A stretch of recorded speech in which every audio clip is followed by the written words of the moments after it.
this was kind of my vision. Honestly, this was my vision for PCA and the commercial forum. And when I couldn't get it done, I do what an entrepreneur does. I just did it myself. So it was just, I struggled with the bureaucracy of that organization. And I think that they're a great organization. I'm very friendly with all of the people there. I would help in any way I could to make that organization better. I think that the industry is brought up together. So it's not a competitive thing. It's just like, hey, we were just trying to solve a problem. Welcome back to another episode of The Pursuit of Purpose. Today, I am with Aaron Moore, who, if you looked him up on LinkedIn, he would tell you that he's an entrepreneur and eternal optimist, which I want to kind of talk about a little bit. But he's also the founder of PPD Commercial Painting, and he started a commercial painting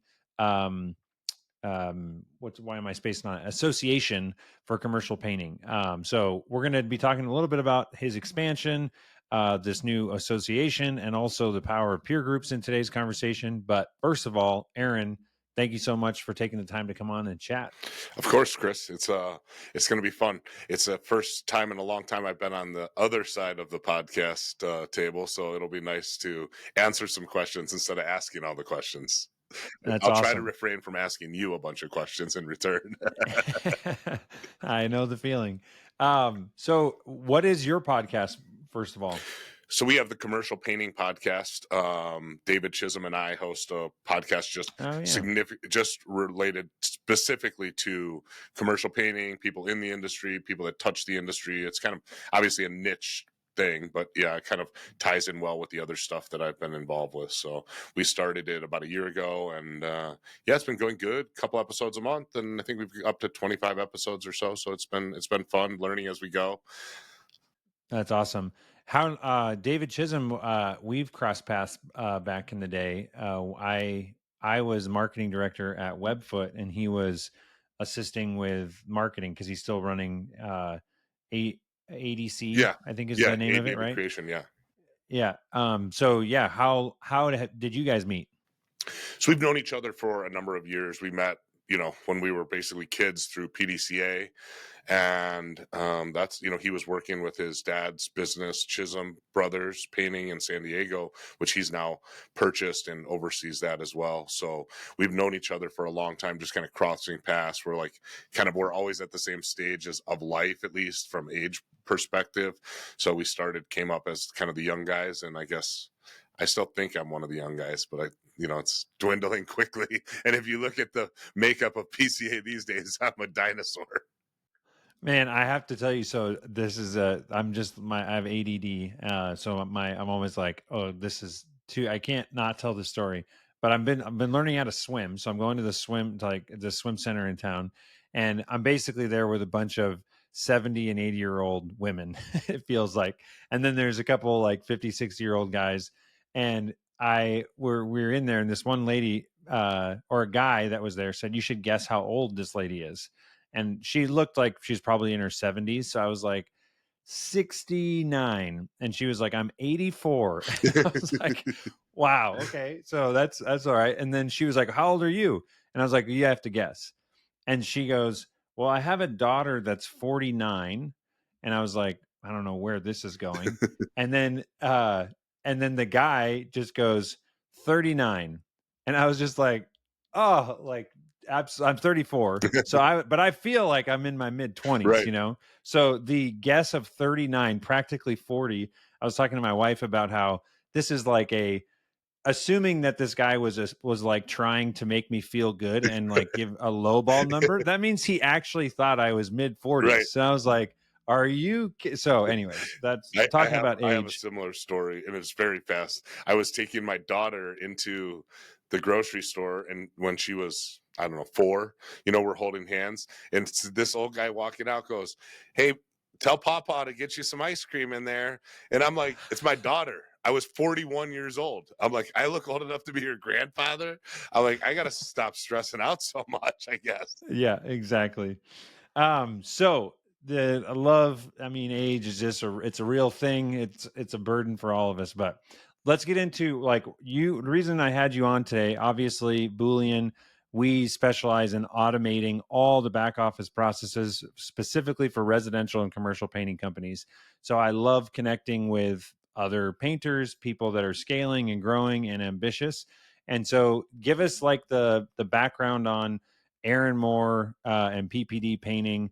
Where, like, what have you done with that? When did it start? And what are the major successes in the last 10 to 15 years? Sure. So I'll start from the beginning. Long story short is that I went to college, got a degree in finance. That's my background. Came out of college, got my Series 7, was working kind of in that world, in the financial services world, early on in my career. One of my good buddies that I grew up with did not go to college, started painting, and then started his own company. On the weekends I would help him just for extra money. You're 21 years old, and so Saturdays, or Friday evenings, Saturdays, Sundays, I would work painting. So it ended up that I had taken a job, was going to move to Seattle to work for Washington Mutual, and he asked me, we went and had a beer after work, and he's like, I'll give you half of this company, which wasn't much of a company at the time, if you stay. And I'm entrepreneurial, and like wasn't really loving corporate America and the way that that all works. They seem to celebrate mediocrity, and that's just not something that I celebrate, and that's something that I strive for. And then if you make noise and have great performance, they tell you to quiet down. That's enough. So I left that and took that, and we took the reins. So I joke around, it was, the two of us and a brush is how we started it, and then started painting full time. And we had kind of the agreement that I would someday I'd run the office, he'd run the field. So sales and operations kind of dynamic, since he knew the painting and I knew business. We kind of started from scratch, formed a new corporation, and started building from there. So we started painting, people we knew's houses, and small, whatever we get, bedroom, bathroom, exteriors all summer, and then hire a few guys. And then I ended up coming out of the field and running the business. So that was probably about 2007-ish, 2008, when I was full-time out of the field. And then, well, I did a little bit from there, here and there, as needed. And then when the recession hit in 2008, obviously that made residential just came to a dead stop. And we were watching the market, and that's at that time banks got bailed out. These BlackRock started buying up all the foreclosures through America Home for Rent and those sort of things. So we looked for buyers that could keep us busy, and we ended up landing Bank of America as a great client for a number of years. And we did all of the Bank of America home loans, bought Countrywide. We did all of the Countrywide to Bank of America home loan conversions. So that was a huge rollout, and that kept us really busy, along with these foreclosed homes. And then we ended up doing, when home loans, Bank of America home loans, they ended up decommissioning all those a year and a half later and closing them all. So then we went back and painted them all white again. So we got that again, and that was kind of our soiree into commercial. Wow. So the when you say you were painting the Bank of America buildings or the houses that they were buying? So they, at that time, if you remember, Countrywide Home Loans had small offices and retail centers doing home loans all over the country. Ah, So Bank of America bought Countrywide, and these were loan offices. So they were like usually in a retail strip center, and they were usually 1,200 to 2,000 square feet. Two or three offices, an area in the middle, and a conference room where they would set up, do home loan, because I mean home loans at that time, were just flying off the shelf. hmm, interesting. So you got the deal to go in and paint the inside of the offices. Right. So they rebranded them. So, Countrywide was green, Bank of America Home Loans was red. So when they bought them, they rebranded, re-signed, new signage and everything. And so that was the first round. Okay, So they weren't huge jobs. It was a good way for us to dip our toe, totally. because it's not that much different than painting a house. We were painting a 1,500 to 2,000 square foot office space. Right, right.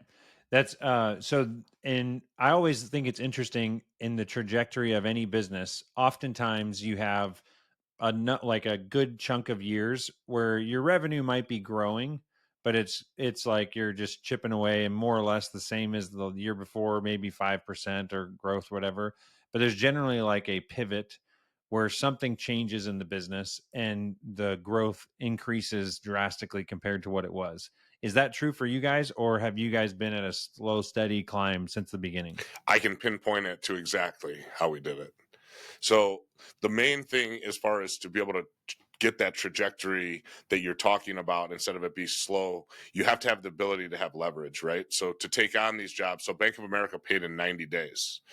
And so because of my finance background, and I was always been fiscally responsible in the way of like saving money, not like I didn't spend every penny we had every year. We were building a bankable business. And so when we started landing all that work and it was pushing on cash flow, number one, we monitor cash flow on an 8-week outlook. So we always know where our cash stands. And we did it. We doubled our business that year through all of the leverage I could come up with. That included, mortgaging my house. I mean, I even went so far as to get a credit card from my mother to borrow to be able to do it. But I was like selling her and what we were doing on the fact that like these are already done contracts. I just need it to float. And so Mm. we did it. It wasn't really a recorded way that exactly how, like we didn't go to the bank and get a loan. We used home equity line, personal finance lines. So it requires some trust and a lot of risk. And, I'm not recommending that that's the way everybody does it. But if you get to this fiscally responsible place, you're able then to double the business. So I doubled my business without borrowing a nickel, went to the bank and said, hey, I just doubled my business with my own capital. Now I'd like to establish a line of credit, and here's our backlog of work. And then that was our foray into being able to start taking on bigger projects because we had the capital backing to do it. Mm. I love that. That's awesome. And so, outside of the leverage and finance like strategy, were there any other key levers in business, whether it was marketing, sales, like processes, people, hires, anything like that? I mean, we did have some key hires along the way, obviously helping us put in systems, whether most of the sales, obviously that's kind of how the owner thing goes, that I drummed up most of those in the early days. And I think that the biggest change is making a conscious decision that we're going to become a commercial painter, and the way that we look, the way that we act, the way that our image is, we went by precision painting and decorating. We rebranded to PPD painting because everywhere under the sun has 500 precision painting. Like, you probably know 5 other companies off the top of your head that call themselves precision painting. We had the federal trademark. We tried to enforce it. It's on you to enforce. So we spent thousands, and it was like, this is never going to end. So we ended up rebranding and looking at something that kind of had more of an industrial type name. And we redid our logos and we redid our marketing brochures. We looked at what markets do we want to be in the commercial segment, and what markets do we not want to be in, what clients are ideal, what are not. And then let's see, where do those people hang out, start hanging out in those places instead, rather than hanging out at BNI or the Chamber of Commerce. We're looking for, where do they bring in all the building owners and managers, a group like BOMA or, something like that. Those are kind of Mm, started changing the way that we acted to reflect where we wanted to be. love that. So, this, I'm assuming that in your time of growing this company, when did you guys start it originally? 2004. So in that time, you a part of any trade associations? Yeah. I mean, I've been a part of a lot of organizations, but I mean, at that time, we coming up, I was always very involved in PDCA. I was leading the commercial forum for a number of years, or on the board and helping with the commercial forum. And that's really where I found where I gleaned a lot of advice. At that time, I was in entrepreneurs organization. I have been in entrepreneurs organization for a number of years. So EO was very healthy for us. Now that's obviously not paint specific, but talking about scaling and building a business, you sitting around a table or forum, they call it, that kind of lead us to our later discussion about peer groups. But, that forum model where you're sitting at a table sharing your most intimate details of your life and business with 7 strangers in a confidential environment where you're able to glean from their experiences. They share their experiences back. So to me, that was really the valuable stuff that in both business and in the paint, when I had a painting question, I had this network of guys that were like, hey, we got this big project. I'm new, tap into them. They're non-competing. They're not going to be bidding it. They could help me through it. Or, hey, we just had something happen really bad on a job site. What should I do first? Because these bigger projects are bigger problems. Mm. So, the trade association, obviously, it sounds like you have been a believer of getting around the people that you want to be like, if that's one way to say it, like the average. If you want to see who you're going to become, look at the average of the 5 people that you spend the most time with, and that's probably where you're going to end up. Correct. I've always felt and just I've experienced it deeply. So what was the origin of CPIA, and what was the void that you feel like, because there are other commercial associations, correct? There are not. Oh, there are not. No, This is the first one specifically for commercial that's painting. correct. So you have, well, it was SSPC, NACE. They now merged into AMP. They live in the industrial world, right? So that's a heavily industrial um, association. Their conferences are, sandblasting materials, people painting bridges, water towers, ship hulls, that sort of stuff.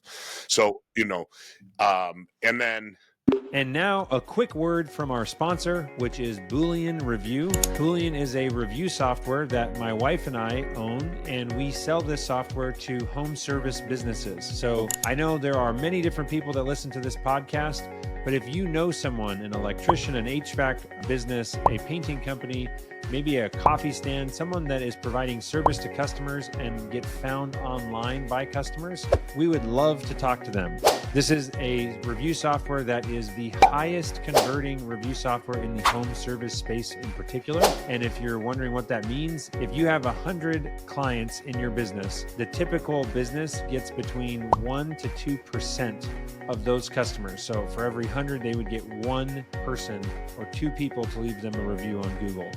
Other review softwares get between 3 and 5%, and the Boolean review software gets 20% of your customers to leave you Google reviews. And these are fantastic Google reviews with lots of words, keywords that are going to help with SEO, pictures, stories, the names of your employees. So if you want to learn more, check out booleanreview.com. And now back to the episode. the PCA is largely, especially of late, there was a time when PDCA was, sat with the FCA and AMP, and they did conferences together in like the old days. But, generally speaking, PCA is primarily, I don't want to call it a pot and brush organization, but it's an owner operator type organization.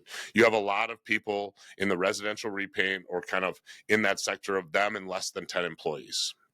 And really, they would have forums set up. The one challenge there was just, change of the guard because of the way their bylaws and structure worked. Constantly change of the guard led to new leadership would have a different vision. So it would be like, all right, let's get this commercial forum. Then we'd get the commercial forum up and running, and then it would go, new leader. The forums can just do their own thing. We don't have time to deal with them. They're on their own. And that's like all this work you put in for all these years gets erased in with one new hire. And so this was kind of my vision. Honestly, this was my vision for PCA and the commercial forum. And when I couldn't get it done, I do what an entrepreneur does. I just did it myself. So it was just, I struggled with the bureaucracy of that organization. And I think that they're a great organization. I'm very friendly with all of the people there. I would help in any way I could to make that organization better. I think that the industry is brought up together, so it's not a competitive thing. It's just like, hey, we were just trying to solve a problem. There's all these commercial guys out there that aren't getting the resources that they need to improve their businesses, that aren't having a group where they can come and meet and hang out and network. And so I was like, well, let's just give this a shot. And because of my experiences with EO and YPO and looking at the forum and peer group model, I just felt like that's such a critical component to what I wanted to do, because it's not just a once a year hit and run. Like, these groups are Mm. meeting every single month discussing their issues. So And it's peer you when you join CPIA, you are joining a forum or peer group of 7 to 10 people, I assume? that's we have two levels of membership. One being just a general membership that, gets you the general stuff you get at a association, right? Access to the network, events, discounts on stuff. Publish a magazine, newsletter, kind of the similar stuff that you would expect to get from a general association for a $300 to $500 a year commitment. The peer groups Mm. is the executive level of membership, which is a more comprehensive, it's a larger commitment, let's say. And then we place you in a peer group that is facilitated by someone. We select moderators from, usually it's someone that has some sort of knowledge or touches the industry in one way or another. Mm. So, Um, like, David Chisholm runs a peer group. okay. That's awesome. I run a peer group. That's super interesting. So you have the that basically volunteer for to be a leader of the group, presumably That's after correct. being in it for a while. Yeah, I mean, we use yeah. It's usually we take it from our membership, whether that be, you know, an owner operator kind of industry partner, like, David has a David Creation, so he has good insight into a lot of stuff in the industry. Jim McBrayer also runs one of our peer groups, who he does, he's a former PPG VP, and he does sales training in the commercial painting space. So, and then, like, our executive director Mike Stanley runs a peer group, so he's, because I want him to understand what's going on so he can help the membership better. Mm. And when did CPIA get started? So we started it at, like, October 2019 officially, with our first event set to happen in April of 2020. So Mm. Bad we kind timing. of we kind of limped in the first year because what our plan was kind of got shut down. Peer group meetings in person got kiboshed. So, we started with two peer groups and a meeting to happen. The two peer groups stayed together, but the meeting never happened. So the initial growth was limited to kind of Steve Hester and that's who I started it with. It was kind of limited to our networks. Like, hey, I want you to join this thing. And then in 2021, we had our first very successful live event in Florida. And then from there, we've had two other events. We had an event in Henderson, Nevada, which was really cool. We took helicopters to the Grand Canyon. I try to pair our events with a once in a lifetime experience. So, Mm. like, that's a big thing for me. Our events aren't cheap, but I promise you it's less than you could do what I put on for. And so we partner with vendors to really pull out all the stops. Last year we had our event at Wrigley Field. We had a dinner at the planetarium overlooking the skyline of Chicago. We actually rented Wrigley Field. We had our keynote speaker was Tom Ricketts, and we delivered the keynotes inside Wrigley Field with the scoreboard as the presentation. That's And then awesome. that evening we went down onto Wrigley Field and played catch in the outfield of Wrigley Field. So That's awesome. And what's the attendance of these events? so our first event had about uh, a little bit over 100 people, and our last event had nearly 300 people. That's awesome. And it's really a 3-year-old organization, basically. Yeah, 3 or 4. yeah. Yeah, that's awesome. And we just launched our 8th peer group. So, to give you an idea of the momentum that's building, that's 8 groups of 8 to 10 people that are meeting on a monthly basis to go over their business. And you mentioned EO. I was a part of EO back in the day, a chapter in Portland. Um, are you using, like, Scaling Up or any, like, traction or popular business books that are like in conjunction with, or what's the structure there like?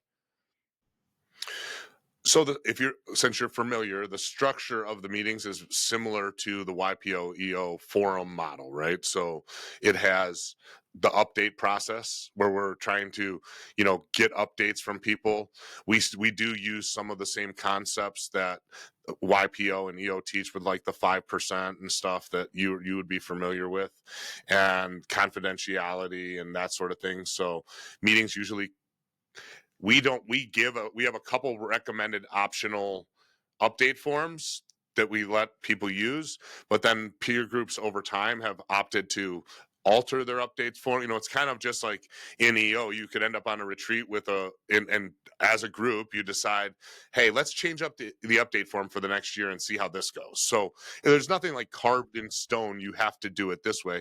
I think the key to it is open sharing confidentially, and then moving issues. EO would call it a parking lot, taking those issues from the updates and figuring out how are we going to have productive conversations or About presentations about those issues. Correct. Yeah, I was gonna say, I don't know if this was just in my group, but Gestalt, is that an EO Yeah, thing, or is that just was the group leader of my group that did that? that's a all EO and YPO thing. Where you So speak from experience, not like, hey, this advice. is what do you think about this? It's like, if you tried it, no, then don't talk about it. Just only talk Yes, about experience. I say that's don't should all over yourself, which is you should. It what you start you start giving advice by, when that happened to me, I did, like that's Mm, gestalt, right? yeah, So yeah. you speak from experiences.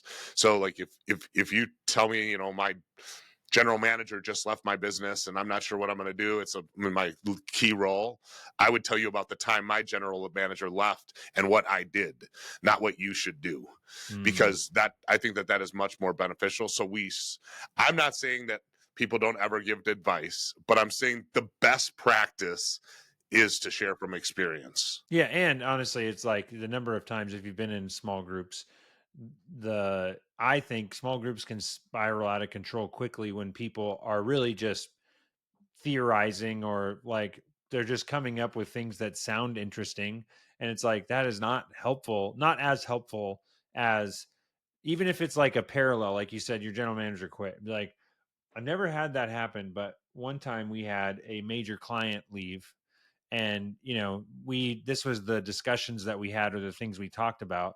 That's still more valuable than someone being like, have you thought about doing this? And it's like, I mean, I've thought about a million things. I just want to know what's you know what I How's it mean? going to work? Yeah, exactly. Yeah, you get it 100%, because it can be parallel. And I agree with you 1,000%. And I think the other thing that is great is sitting around a table, even when it's not your issue, and listening to 7 people give an experience related to that. Like, if every single person at that table doesn't walk away with 2 or 3 takeaways, I don't know how you couldn't. Like, I'm listening to you talk about something that has nothing to do with me directly, but I'm just making some mental notes going, ooh, I'm gonna handle a situation. I handled a situation. I should have handled it a little bit differently if I would have heard Chris tell me this before. Yeah, totally. So let's like swing into the power of peer groups, which is really what you're creating. Is the CPIA is obviously providing resources to commercial contractors, but it's also, it sounds like, not only in commercial, but I don't know if there's any other painting industry at all, or trade industries that are doing it like obviously there's EO, but this forum model with peer groups as kind of a core pillar. I love that idea. And tell me why, like, why was this like something that you were committed to? You obviously had experience, but to someone that's never experienced this, why is this such a pivotal difference for CPIA? Oh, I mean, I would say the reason I did it is because I saw the profound impact it had on my life, right? So like, I think that it's more to it than just paint. But when doing this with out of the industry, let's say, so I have somebody in my peer group who has a tech company, and I have somebody in my peer group who, I don't know, manufactures brass doorknobs, or whatever. There's all sorts of different, and yes, do all businesses have some commonality of issues? And is there a benefit from meeting with people from all different walks? Because there's some blind spot coverage there and some things because they don't have the innate or the full knowledge of your business. But to me, I thought, how powerful could it be if we put non-competing people that have that intimate knowledge of the business? So, some people don't understand the nuances of commercial painting. I'm talking to a guy who's running a tech agency or a marketing firm. He understands the problems of business and he can provide some blind spot coverage that maybe I don't see, but he doesn't know day to day, what am I doing every single day? How am I setting this up? And it also allows us to do things like benchmark financials, right? So once you get to that place of confidentiality, you can go, look, let's all take off our clothes and put it on the table and see what we've got, right? And so that ability to look at, okay, what are your margins? That helps us to look at, okay, this guy's getting really good margins with this ideal client persona that he works for. I should maybe look at developing that client persona in my business because that's high margin activity. And then we're all going, this line of work builds revenue, but it's a pain in the ass and makes us no money. Why do we keep chasing this stuff? And so we're able to look at that and look at, sometimes we looked at it through one of the groups, and we noticed one of the guys' material spend was at 25%. Well, industry, across the board, we were all under 15. And he's like, either paint's walking out the back door of my shop, I'm paying way too much for it. But there was like, here's 4 options for how we got here. Now let me dive into my business. So, you say the peer group, I think the first year as an executive member is $3,750, and then it's like $3,000 after that. And he's like, I saved the next 20 years of membership with that 10% material reduction. And he So wouldn't have those known are about, yeah. yeah. That's why I think it's strong as a concept for inside a singular industry, as well as it can be strong for the multiple industries, like the Vistage, the EO, the YPO, the kind of the way that all those organizations operate. Yeah, love it. All right, shifting to some wrap up questions. Well, first, is there anything else that you came here thinking you wanted to share? Is there upcoming events or whatever? Anything else you want to say before I move into my final questions? I mean, I'll give a quick pitch for our leadership conference for CPIA anyways. The CPIA leadership conference is in Austin at the end of October. It starts on the 20th. So it's in Austin, Texas at the Barton Creek Resort.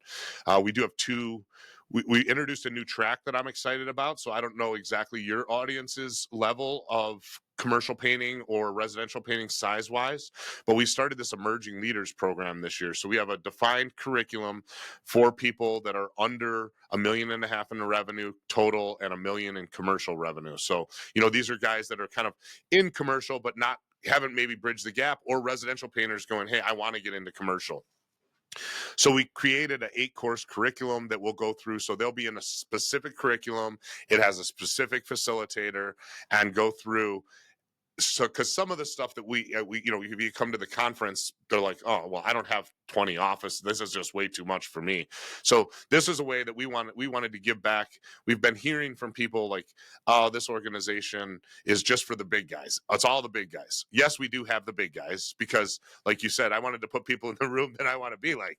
So, but at the same time, I want to invite people to come to the room that the big boys are in, because if that's where you want to go, that's where you should be. Right. And so we put a 50% discount on the registration for the Emerging Leaders program. There is an application process. It is capped at 50 people, but we are hoping that, we're hoping to spread the word about that program, because I think it'll be a really good opportunity, especially right now. If we look at our industry, residential's tough. I mean, inflation isn't helping residential. Home values and interest rates are killing people's ability to tap capital in their homes to do home improvement projects. I mean, the writing's all over the wall that residential's tough. And if you ask Benjamin Moore or Sherwin-Williams, they'll tell you the same thing.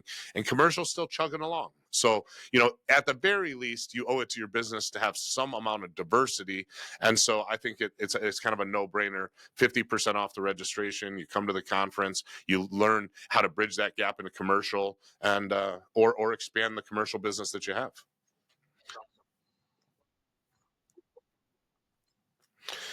So these ones we prepped. So my first and all-time book is Think and Grow Rich by Napoleon Hill.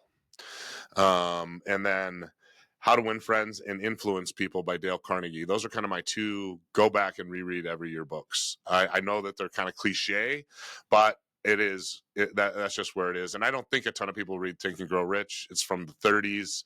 Napoleon Hill's a little obscure, but that's the book if you want to change your life. Read it and follow it. And then a fiction book, my favorite as my my age and guy, On the Road by Kerouac. I Am the Road. On the Road. On the Road by who? Jack Kerouac. Okay. I haven't heard of that one. Give me the 30-second synopsis. Coming of age for a man.